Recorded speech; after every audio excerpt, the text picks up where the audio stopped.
Hi guys, welcome to Max Knowledge. दोस्तों, विश्व में एक ऐसा देश है जहां पे भुखमरी की हालात हो गई। उसका नाम है नॉर्थ कोरिया। आपने इसका नाम तो सुना ही होगा। ये बहुत प्रसिद्ध देश है। यहाँ का एक तानाशाह है जिसका नाम है किम जोंग। यहाँ पे जो किम जोंग है, इसने ये घोषणा कर दी है, या आप कह सकते हैं अपील की है, कि यहाँ पर अपने देश में भुखमरी की हालात हो गई है। उत्तर कोरिया में खास करके ये भी थोड़े दिन के लिए नहीं है, लगभग 3 साल के लिए यहाँ पर भुखमरी जैसे हालात हो गए हैं। आपातकाल की स्थिति हो गई है। और यहाँ पर हुआ कि दोस्तों की खाद्य पदार्थ की कमी हो गई नॉर्थ कोरिया में। अब क्या हुआ पूरा प्रोसेस, यहाँ पे कैसे ये स्थिति में पहुँच गया। आपने सुना होगा, ये हमेशा वर्ल्ड वार की ही बात करता है, तो कभी अमेरिका से तो कभी दूसरे देश से। अक्सर ये अपना परमाणु परीक्षण करता रहता है, कोई सैटेलाइट लॉन्च करता है, रॉकेट लॉन्च करता है। इस तरह से आप इसके बारे में सुनते होंगे।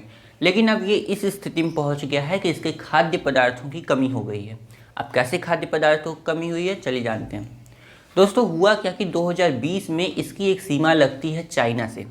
चाइना से जो उत्तरी कोरिया की जो सीमा लगती है, उसे उत्तरी कोरिया ने 2020 में बंद कर दिया था। जैसा कि आपने जानते होंगे, जब चाइना से कोरोना फैलने लगा तो ज़्यादातर देश उससे अपनी सीमाएं बंद कर दिए। खास करके ज़्यादातर सभी देश आना जाना वहाँ से बंद कर दिया, आयात निर्यात भी बंद हो गया। जब वहाँ से इंपोर्ट एक्सपोर्ट भी बंद कर दिया गया तो वहाँ पे उसका प्रभाव वहाँ के व्यापार पर पड़ने लगा। अगर हम उत्तर कोरिया की बात करें तो उत्तर कोरिया से जो चाइना का बॉर्डर लगता था, उत्तर कोरिया ने उसे बंद कर दिया था, और वो भी 2020 से अभी तक बंद किया है। ऐसे में क्या हुआ दोस्तों कि वहाँ पर उत्तर कोरिया में खाद्य पदार्थों की कमी हो गई है। अब आप कहेंगे कि बॉर्डर बंद करने से खाद्य पदार्थों की कमी कैसे हो गई।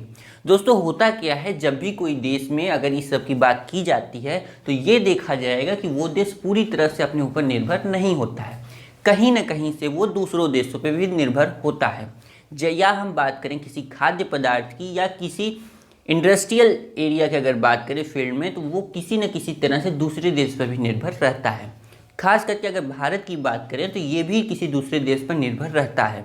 जैसे कि अगर भारत में कोई अगर गेहूं किसी दूसरे देश से आयात करता है, वो देश से अगर आयात करना बंद कर दिया जाएगा तो देश की अर्थव्यवस्था पर खास करके प्रभाव पड़ेगा।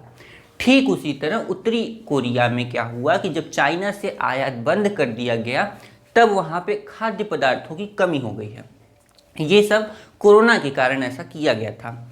ऐसे में जब आप यही कहेंगे, जब बॉर्डर बंद करने से आयात नहीं हो पा रहा है तो क्या उनके देश में कुछ नहीं होता है? जी हाँ, होता है। लेकिन आप ये सोचिए, 2020 से वहाँ पर ऐसी पाबंदी लगाई गई है जिससे कि वो लोग अपने देश के ही वस्तुओं का ही उपभोग कर रहे हैं। ऐसे में जब कोई अपने ही देश से बार बार जाएगा, वहाँ डिमांड करेगा, तो वो एक न एक दिन वो ख़त्म हो जाएगा या कम पड़ जाएगा। ऐसे में जो वहाँ का जो दुकानदार रहेगा वो ज़्यादा महंगा सामान बेचेगा, क्योंकि उसके पास भी ऊपर से सामान नहीं आ पा रहा है, उसे बस कई लोगों को देना है। डिमांड उसने देखी बहुत ज़्यादा बढ़ गई है, जिस वजह से उसने प्राइस बढ़ा दी है। प्राइस बढ़ा तो इससे वहाँ पे महंगाई भी बढ़ गई है। इसी के कारण कई चीज़ें ऐसी हैं जिसमें दाम उसकी प्राइस जो है बढ़ गई हैं। उत्तरी कोरिया में क्या बोला गया है, वहाँ का जो तानाशाह है किम ओंग जोन, उसने बोला है कि हमें 2025 तक किसी भी तरह की या कुछ हम बाहर से इंपोर्ट नहीं करेंगे, यानी कि हम चाइना से 2025 तक कुछ हम नहीं मंगाएंगे। ऐसा इसलिए किया गया है कोविड के चलते। अब जब ये 2025 तक वहाँ पर कुछ नहीं मंगाएंगे तो एक तरह से वहाँ पे भुखमरी की हालत हो गई है। अभी की अगर बात करें तो वहाँ अभी यहाँ पे 8,60,000 टन जो अनाज है उसकी कमी पाई गई है, यानी कि खाद्य पदार्थों की वहाँ कमी देखी जा रही है। ऐसे में अब 2025 तक का अनुमान लगा पाना भी मुश्किल हो रहा है। होता क्या है दोस्तों, जब इसी तरह हमने देखा कोविड-19 जब आया, उसके कारण कई देशों की अर्थव्यवस्था टूट गई। खास करके अगर हम बात करें श्रीलंका की भी, तो श्रीलंका में भी ठीक यही हालात हुए थे, लेकिन श्रीलंका में उससे ज़्यादा हालात ख़राब हुए थे। हुआ क्या था दोस्तों, श्रीलंका में भी थोड़ा श्रीलंका के बारे में भी जान लेते हैं। श्रीलंका में क्या हुआ था दोस्तों कि यहाँ पर जो विदेशों से जो आयात किया जाता था, ये वो नहीं खरीद पा रहे थे, क्योंकि इनके पास डॉलर की कमी हो गई थी। जब भी कोई आप विदेशों से सामान खरीदने जाएंगे तो उन्हें डॉलर चाहिए, न कि वहाँ की राष्ट्रीय मुद्रा चाहिए। ऐसे में श्रीलंका भी वहाँ से विदेशों से नहीं खरीद पा रहा था। और कोविड के चलते वहाँ पर सरकार के द्वारा बताया गया था कि कोविड के चलते वहाँ की जो अर्थव्यवस्था है और टूट गई, क्योंकि वहाँ की जो अर्थव्यवस्था का ज़्यादातर भाग वहाँ की पर्यटन पर निर्भर रहता था। तो जब कोविड आ गया, वहाँ पे लॉकडाउन लग गया, तो पर्यटन की स्थिति भी समाप्त हो गई, जिससे कि उसकी अर्थव्यवस्था और भी चरमरा गई। ठीक उसी तरह उत्तरी कोरिया में भी देखने को मिल रहा है। उत्तरी कोरिया में इसी के चलते वहाँ पर खाद्य पदार्थों की कमी देखने को मिल रही है। तो अब ये सोचिए कि जब किसी देश में, अब इसे इस तरह से समझिए, एक उदाहरण के चलते ये भारत से बात कर लें, अगर भारत अमेरिका से गेहूं आयात करता है, तो जब अमेरिका से आयात करना अगर बंद कर देगा, तो देश की जो जनता है वो अपने ही देश में जो उगाए किसानों द्वारा जो गेहूं उत्पादित किया जा रहा है उसी का डिमांड करेंगे। जब उतने पे ही सब लोग मांग करने लगेंगे, तो जो दुकानदार रहेगा वो कहेगा कि हम इसकी प्राइस बढ़ा देंगे, तो वो प्राइस बढ़ा के सबको देने की कोशिश करेगा, तो वो भी लाभ कमाना चाहेगा। ऐसे में जब वो उस गेहूं की प्राइस बढ़ जाएगी, तो बाकी चीज़ों की भी प्राइस बढ़ जाएगी। इसी तरह हम देख रहे हैं वहाँ पे जो खाद्य पदार्थ हैं, इंडस्ट्रियल एरिया हैं, उत्तरी कोरिया में सब चीज़ पर क्या है, प्राइस बढ़ रही हैं, खाद्य पदार्थ की कमी हो रही है। आप कह सकते हैं कि वहाँ के जो किम जोंग हैं उसने ये कहा है कि आप एक तरह से आदेश समझिए कि आपको 2025 तक पूरा पेट भर के खाना नहीं खाना है, यानी कि जितना कम से कम हो सके 2025 तक खाद्य पदार्थों को आपको खाना है, इससे ज़्यादा ना हो। और पब्लिक का क्या कहना है, पब्लिक का कहना है वहाँ के कि ऐसी स्थिति में तो एक तरह से ये भूखों मरने वाली हालत हो जाएगी। इसी तरह ढेर सारी कई देशों की जो संगठन है वो भी ये अपने आंकड़े पेश कर रहे हैं कि उत्तरी कोरिया में कैसे हालात हो सकते हैं, कि उत्तरी कोरिया में ये ऐसी कंडीशन हो सकती है, 1 साल बाद वहाँ पे लोग भूखों मरने की स्थिति आ सकती है।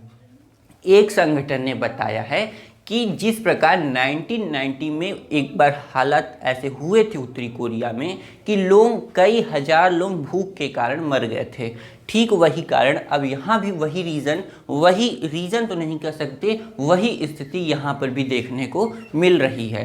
तो आई होप कि आपको ये जो उत्तरी कोरिया का पूरा मामला है ये अच्छे समझ में आ गया। इसका कनेक्शन कहाँ से है, कोविड-19 से। कनेक्शन इसका कोविड-19 से डायरेक्ट है। क्यों, अब इसे शॉर्ट में समझ लीजिए। क्यों, क्योंकि चाइना से इसका बॉर्डर बंद कर दिया गया है 2020 से ही। 2020 से जब इसका बॉर्डर बंद कर दिया गया तो कोई भी सामान वहाँ से इंपोर्ट नहीं की जा रही है।